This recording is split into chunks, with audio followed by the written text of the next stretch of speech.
Hi everyone, welcome back again di Bitcoin Update. Happy Monday everybody. Semoga sehat terus, semoga transaksi jalan dengan lancar dan ya, mari kita update untuk kondisi Bitcoin. Update hari ini, update setelah kondisi daripada weekly closing candle.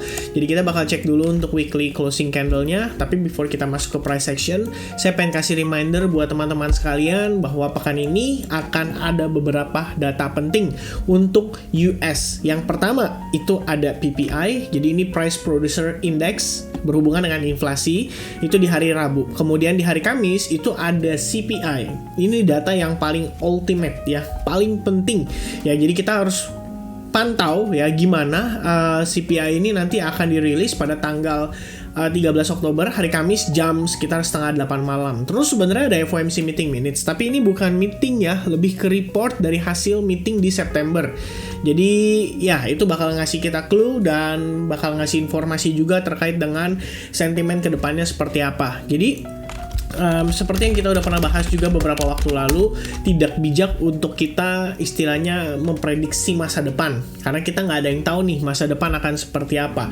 Yang kita bisa tahu adalah kita di sini bisa melakukan antisipasi dan persiapan dari diri kita juga, kayak kita harus gimana, kemudian bagaimana mengatur proporsi daripada investasi kita dan aset yang beresiko, serta ya manajemen risiko lah ya, itu yang paling penting dan perlu sekali untuk di note. Nah, pertemuan mendatang tanggal 2 November itu masih di 80% kenaikan 0,75%. Artinya kalau misalkan CPI-nya nanti positif dalam tanda kutip bisa di bawah 8%, itu baru akan mungkin menurunkan ya niatan dari The Fed untuk naikin 0,75%. Tapi kalau misalnya worst case scenario 8,3% sebelumnya itu diperkirakan turun 8,1, tapi ternyata malah masih di 8,3 atau bahkan di atasnya, ini bakal jadi worst case scenario untuk yang namanya Bitcoin. Jadi kita nggak bisa expecting ada yang namanya reliever rally kalau CPI-nya itu tidak mendukung atau tidak mensupport. Oke? So, kita langsung masuk ke dalam price action untuk time frame weekly. Starting dari weekly, saya pengen note ke teman-teman dari sisi close candle. Sebetulnya dalam 3 pekan terakhir close candle untuk Bitcoin ya di time frame weekly, menurut saya bisa dibilang ada indikasi-indikasi bisa terjadi reversal. Cuma sayangnya setelah tail candle yang begitu panjang ya selama 2 pekan berturut-turut ini menandakan bahwa ada selling pressure yang sangat besar dari harga sekitaran 20.300 sampai 20.500 dolar. Jadi ibaratnya ordernya tuh di situ, order booknya lumayan besar. Jadi every time harga ke sana itu ada yang jualan. Tapi di sisi sebaliknya menariknya adalah di harga yang kisaran 19.000 sampai 18.500 itu juga mengandung order book yang cukup besar. Jadi di level ini nih menurut saya akan menjadi area pertempuran antara buyers dan sellers yang paling signifikan. Dan untuk closing pekan lalu sebetulnya ya sedikit banyak kita bisa lihat ada indikasi bisa terjadi reversal karena ada yang namanya Three River Morningstar pattern di sini. Cuman permasalahannya closing weekly ini itu akan jadi penentu dan pergerakan minggu ini penentuannya bergantung daripada CPI. Jadi hari Kamis itu bakal menjadi momen paling penentuan untuk pergerakan daripada Bitcoin ya. Jadi itu setidaknya yang perlu kita note.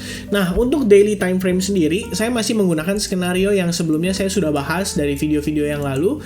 Jadi kita lihat di sini ada sebuah trendline yang sangat major, kemudian trendline tersebut betul-betul berfungsi karena every time kita nyentuh trendline itu selling pressure kembali masuk.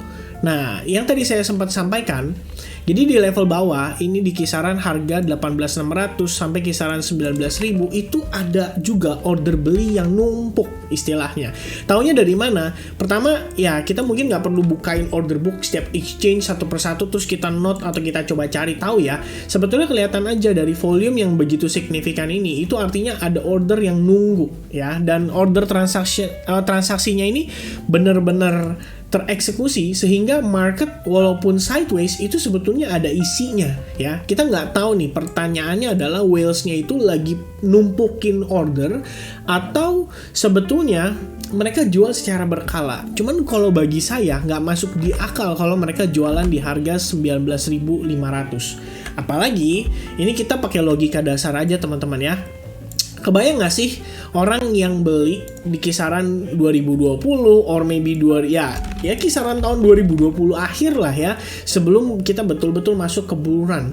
Terus dia udah nahan ya ketika market berada di harga yang luar biasa besar, signifikan harganya, maksudnya tinggi kayak di 60.000, 50.000, dia udah ngelewatin prosesnya 30.000 dan lain sebagainya. Nah, in the end harga kembali lagi ke area tempat dia beli pertama kali, baru dia jual. Menurut saya ini tuh nggak masuk di akal ya, kalau secara logika sih sebetulnya nggak terlalu masuk. Tapi kan gini loh teman-teman, ada whales yang sudah taking profit. Ya, ada whale seperti Elon Musk, ada whale seperti Bill Gates atau siapapun itu yang kita nggak tahu sebetulnya dia melakukan transaksi di crypto market atau tidak. Tapi at least top billionaire ya selling their stocks ya November 2021. Ini tuh beritanya banyak ya. CEO and insider sell a record $69 billion of their stock. Ya, billionaire Philippe Lafon is selling these 10 stocks ya. Ini Juli 2022. Tapi sebenarnya waktu 2021 itu beritanya banyak banget. Bill Gates, kemudian Elon Musk, kemudian ya banyak lah mereka-mereka yang istilahnya nge-hold tech stocks kayak Amazon, Jeff Bezos, dia juga ikut jualan. Jadi istilahnya nih teman-teman, waktu November before crash terjadi di sini ya, kita sama-sama lihat ini kan November nih ya. Setelah November masuk Desember, ini kan pada saat si Jerome Powell itu menyampaikan bahwa ya mereka akan melakukan tapering pada November 2021. Setelah itu market berangsur-angsur turun. Nah, let's say si para whales itu udah jualan di sini ya. Let's say proses akumulasi atau sideways yang terjadi di sini itu sudah merupakan proses di mana para whales berjualan ya. Jadi kalau misalkan dilihat dari situasi saat ini, apakah bisa dikatakan ini adalah area yang cukup ideal untuk transaksi beli para whales? Ya menurut saya demikian ya. Kenapa? Karena sekarang para whales ini lagi megang cash. Tinggal pertanyaannya kapan mereka beli, dan kalau misalkan mereka beli, apakah mereka akan betul-betul announce ke publik? Jadi kayak ngasih tahu ke kita, guys, saya mulai start beli ya. Nah, kalau misalnya itu terjadi, ya otomatis akan menyebabkan para retail juga akhirnya ikut ya membeli gitu loh. Kalau misalnya semua ordernya jadi beli, ya nggak ada yang jualan, gimana para whalesnya bisa beli barang, istilahnya kan seperti itu. Jadi kita mungkin kalau menurut pandangan saya dengan situasi saat ini, kita bisa aja ngedapetin crash satu kali lagi atau satu kali dump lagi. Tapi itu sekali lagi tergantung dari CPI-nya. Cuman every dip yang terjadi, big possibility itu adalah opportunity untuk para whales kita melakukan akumulasi. Jadi setidaknya itu yang ada di gambaran atau di dalam pikiran saya untuk saat ini. Makanya saya pun istilahnya dalam transaksi futures pengen nge-short sebetulnya, cuman agak was-was ya, dalam artian takutnya oke, kita short, tapi pada saat kita profit belum sempat di take profit, ternyata marketnya spike, balik lagi rebound dan rally-nya tuh sangat cepat. Itu menurut saya sangat possible untuk terjadi. Jadi kita perlu waspada. Nah, di sisi lain dolar indeks masih rebound dan akhirnya menyebabkan sebagian besar market ya itu kembali tertekan, termasuk Bitcoin salah satunya. Dan itu terjadi pada saat tadi di sesi Asia menuju sesi London. Nah, itu untuk time frame daily. Jadi coba perhatikan major support yang ada di level 18.600. Itu sebenarnya merupakan area yang tepat kalau saya bisa bilang untuk melakukan transaksi. Tapi sekali lagi kita juga perlu melihat bagaimana result CPI pada akhir pekan ini ya. Itu perlu di-note. Nah, untuk time frame daily hourly-nya yang saya lihat kemarin memang kita terbentuk sebuah rising wedge dan ekspektasi saya kita bisa bertahan. Tapi sayangnya ternyata Bitcoin tidak bertahan. Alhasil ya bisa dibilang skenario yang saya perhatikan ini jadi invalid gitu loh. Karena ekspektasi saya adalah dia bisa bertahan di level support, habis itu jadi kayak semacam inverse head and shoulders. Tapi sayangnya tidak terjadi. Yang terjadi adalah rejection lebih jauh ya. Jadi setelah dia breakdown, proses retest terhadap area order block, and then boom, rejection kembali terjadi. Nah, cuman yang perlu di note nih, di level yang saat ini sedang istilahnya dites, ini merupakan level support dari trendline. Jadi menurut saya ini bakal jadi area penting juga.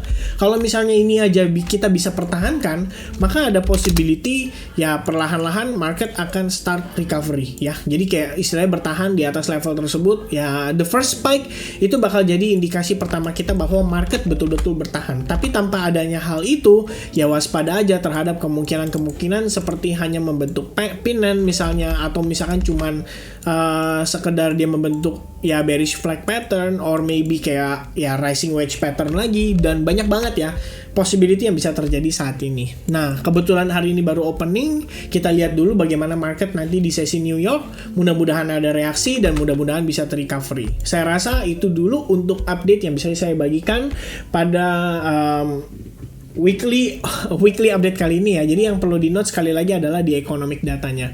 Wow, oke, sorry, agak ngeblur ya teman-teman ya. Oke, nah itu aja mungkin. Thank you so much everyone for watching this video. Mudah-mudahan kalian bisa mendapatkan insight positif. Thank you so much once again. Jangan lupa untuk subscribe channel dan juga like videonya. Sampai ketemu lagi di update berikutnya. God bless everyone. Have a nice Monday guys. Cheers and goodbye.